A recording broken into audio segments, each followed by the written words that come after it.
ഞാൻ പലപ്പോഴായിട്ട് ഇൻവെസ്റ്റ്മെന്റ് നടത്തുമ്പോൾ ചെയ്തു കൂട്ടിയിട്ടുള്ള 8 തരം തെറ്റുകളെ പറ്റിയിട്ടാണ്. ഇൻവെസ്റ്റ്മെന്റിന്റെ സൈക്കോളജിയെ പറ്റി മനസ്സിലാക്കുന്ന ബുക്ക് വായിച്ചപ്പോൾ അതിൽ പറയുന്ന പല ടേമുകളും സാധാരണ ജീവിതത്തിൽ ഞാൻ അടക്കമുള്ള ഇൻവെസ്റ്റർമാര് വരുത്തിയിട്ടുണ്ട് എന്നുള്ളതാണ് ഞാൻ പറയുന്നത്. നമ്മളൊക്കെ ചെയ്യുന്ന ക്ലാസിക്കൽ ആയിട്ടുള്ള ചില തെറ്റുകൾ, ഇൻവെസ്റ്റ്മെന്റിൽ വരുത്തുന്ന തെറ്റുകളാണ് ഈ വീഡിയോയിൽ പറയുന്നത്.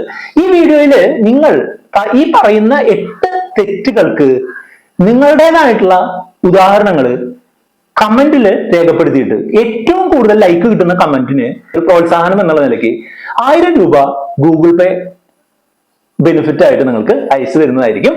അപ്പോ ഞാൻ വരുത്തിയ 8 തെറ്റുകൾ എന്തൊക്കെയാണെന്ന് മനസ്സിലാക്കാം. ഒന്നാമത്തെ തെറ്റിനെ ഇംഗ്ലീഷിൽ പറയുന്ന പേര് കൺഫർമേഷൻ ബയസ് എന്നാണ്. കൺഫർമേഷൻ ബയസ് എന്ന് പറഞ്ഞിട്ടുണ്ടെന്നുണ്ടെങ്കിൽ നമ്മളിപ്പോൾ ഒരു ഇൻവെസ്റ്റ്മെന്റ് നടത്തി. സേ ഫോർ എക്സാമ്പിൾ ഞാനൊരു സ്റ്റോക്ക് കണ്ടെത്തി, ആ സ്റ്റോക്ക് ഞാൻ വാങ്ങി, അതിൽ കുറച്ച് ഇൻഫർമേഷൻ ഒക്കെ കിട്ടിയിട്ടാണ് ഞാൻ സ്റ്റോക്ക് വാങ്ങിയത്. പിന്നെ ഞാൻ എപ്പോഴും ആ സ്റ്റോക്കിനെ പറ്റി ചിന്തിക്കുകയോ കേൾക്കുകയോ പറയുകയോ ഒക്കെ ചെയ്യുമ്പോൾ ഞാൻ ചിന്തിച്ച കാര്യങ്ങളെ കൺഫേം ചെയ്യുന്ന, അത് ഉറപ്പിക്കുന്ന കാര്യങ്ങൾ മാത്രം കാണുക എന്നുള്ളത്, അല്ലെങ്കിൽ അതിന് നല്ല വശങ്ങൾ മാത്രം കാണുക എന്നുള്ള ഒരു തെറ്റിദ്ധാരണ, അല്ലെങ്കിൽ ആ ഒരു തെറ്റ് ഞാനടക്കമുള്ള പല ഇൻവെസ്റ്റർമാരും നടത്താറുണ്ട്. അതിനാണ് ഈ കൺഫർമേഷൻ ബയസ്. നമ്മൾ പൂർണ്ണമായ അർത്ഥത്തിൽ ശരിയായിട്ടുള്ള ചിലപ്പോൾ ഒരു കാര്യമായിരിക്കും ചെയ്തിട്ടുണ്ടാവും, എങ്കിലും നമ്മൾ ചെയ്തത് കറക്റ്റ് ആവും എന്നുള്ള ഒരു ധാരണയെ ഉറപ്പിക്കുന്ന തരത്തിലുള്ള കാര്യങ്ങൾ മാത്രം കേൾക്കുക എന്നുള്ളതാണ് കൺഫർമേഷൻ ബയസ്. ഇതിന് ക്ലാസിക്കൽ ആയിട്ടുള്ള പല എക്സാമ്പിളും ഉണ്ട്. ആ ഒരു ഉദാഹരണം എഴുതിയിട്ടുണ്ട്. ഗിഫ്റ്റ് നേടാനായിട്ട് ശ്രമിക്കാം. രണ്ടാമത്തേത് ഒരു ഈഗോ അല്ലെങ്കിൽ അഹങ്കാരം കൊണ്ട് വരുത്തുന്ന ഒരു തെറ്റാണ് ഓവർ കോൺഫിഡൻസ് ബയസ് എന്ന് പറയും. അതായത് നമ്മൾ ചെയ്തത് അല്ലെങ്കിൽ നമ്മൾ മറ്റുള്ള ആളുകളെക്കാളിലൊക്കെ ഒരു പടി ഉയർന്നിട്ടുള്ള ആളാണ്, അല്ലെങ്കിൽ എനിക്ക് തെറ്റ് വരാനുള്ള സാധ്യതയില്ല എന്നുള്ള ഒരു തീരുമാനം. നമ്മൾ പലപ്പോഴും പല സ്റ്റോക്കുകളും കണ്ടിട്ടുണ്ട്, അല്ലെങ്കിൽ പല ഇൻവെസ്റ്റ്മെന്റുകളും ചെയ്യാറുണ്ട്.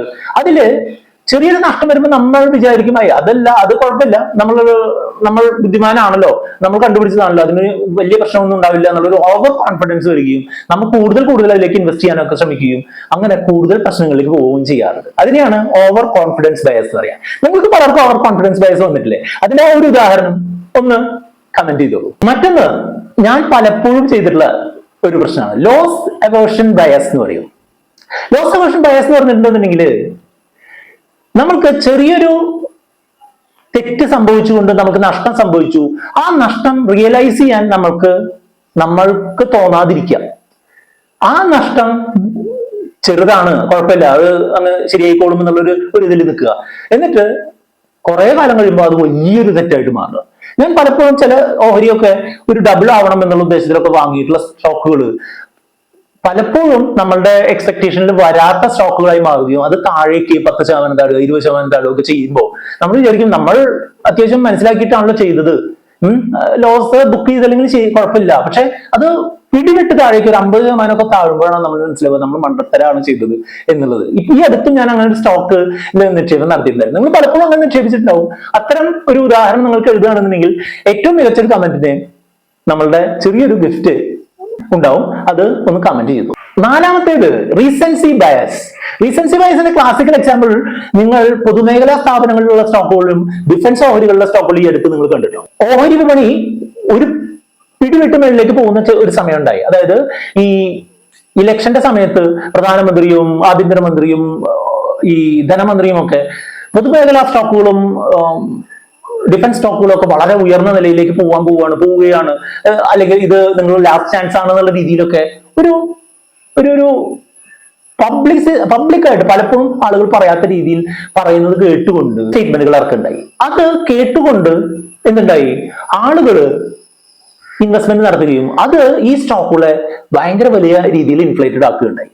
അപ്പോൾ ഈ അടുത്ത കാലത്ത് ഉയർന്നിട്ടുള്ള സ്റ്റോക്കുകൾ ഏതാണ്, മ്യൂച്വൽ ഫണ്ടുകൾ ഏതാണെന്നൊക്കെ ആളുകൾ നോക്കുമ്പോൾ ഈ അടുത്ത കാലത്ത് ഈ ഡിഫൻസ് ഓഹരികളും ഡിഫൻസ് മ്യൂച്വൽ ഫണ്ടുകളും ഒക്കെ ഉയർന്ന രീതിയിൽ പോയിട്ടുണ്ട്. അത് ആളുകൾക്ക് ഒരു റീസൻസി ബയസ് എന്നുള്ള ഒരു തെറ്റിദ്ധാരണ വരുത്തുകയും അത്തരം ഓഹരികളിലും അത്തരം മ്യൂച്വൽ ഫണ്ടുകളിലും ധാരാളം നിക്ഷേപം നടത്തുകയും ചെയ്തു. ഇത് റീസൻസി ബയസിന്റെ ഒരു ക്ലാസിക്കൽ ആയിട്ടുള്ള എക്സാമ്പിൾ ആണ്. ഇതിൽ പെട്ടുപോയിട്ടുള്ള ധാരാളം ആളുകൾ നമ്മുടെ നാട്ടിൽ ബന്ധപ്പെട്ടുള്ള മറ്റൊരു പ്രശ്നമാണ് ഹേർഡിംഗ് ബയസ് എന്ന് പറയും. അതായത് ആട്ടിൻപറ്റങ്ങളെ എല്ലാം ഒരുമിച്ചാണല്ലോ നടന്നു പോകുക അല്ലെ. ഇതേപോലെ ഒരു ആട്ടിൻപറ്റത്തിന്റെ കൂടെ ചേർന്നുകൊണ്ട് മുന്നോട്ട് പോകാനുള്ള ഒരു ആളുകളുടെ ഒരു മനസ്ഥിതിനെയാണ് ഈ ഹേർഡിംഗ് ബയസ് കൊണ്ട് ഉദ്ദേശിക്കുന്നത്. അപ്പോ എല്ലാവരും ചെയ്യുന്നുണ്ട്, ഞാനും ചെയ്യുന്നുണ്ട്, എനിക്ക് ലാഭം കിട്ടും അവർക്ക് ലാഭം കിട്ടും എന്ന് കരുതുന്നത് എല്ലായ്പ്പോഴും ശരിയാവണമെന്നില്ല. അതുകൊണ്ട് തന്നെ പല ആളുകളും ഈ ട്രാപ്പില് പെടുന്നതായിട്ട് കാണുന്നുണ്ട്. അവസാനത്തെയുമായിട്ടുള്ള ഒരു ബയാസ് ആണ് ആങ്കറിംഗ് ബയാസ് എന്ന് പറയും. ആങ്കറിംഗ് ബയാസ് എന്ന് പറഞ്ഞിട്ടുണ്ടെങ്കിൽ നമ്മൾ ഒരു ഓഹരി അല്ലെങ്കിൽ ഒരു നിക്ഷേപം നടത്തി 500 രൂപയ്ക്ക് നടത്തി, നമ്മളുടെ മനസ്സിൽ അത് 1000 ആവും എന്നുള്ള ഒരു ചിന്ത നമ്മൾ ആങ്കർ ചെയ്ത് വെക്കുകയാണ്, ഉറപ്പിച്ചു വെക്കുകയാണ്.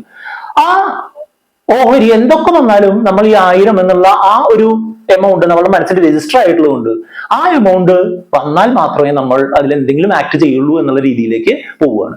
അങ്ങനെ ഒരു നിശ്ചിത എമൗണ്ടിലേക്ക് നമ്മൾ ആങ്കർ ചെയ്ത് പോകുന്ന ഒരു രീതിയാണ് ആങ്കറിംഗ് ബയാസ്. എനിക്ക് പലപ്പോഴും പറ്റിയിട്ടുള്ളതാണ്.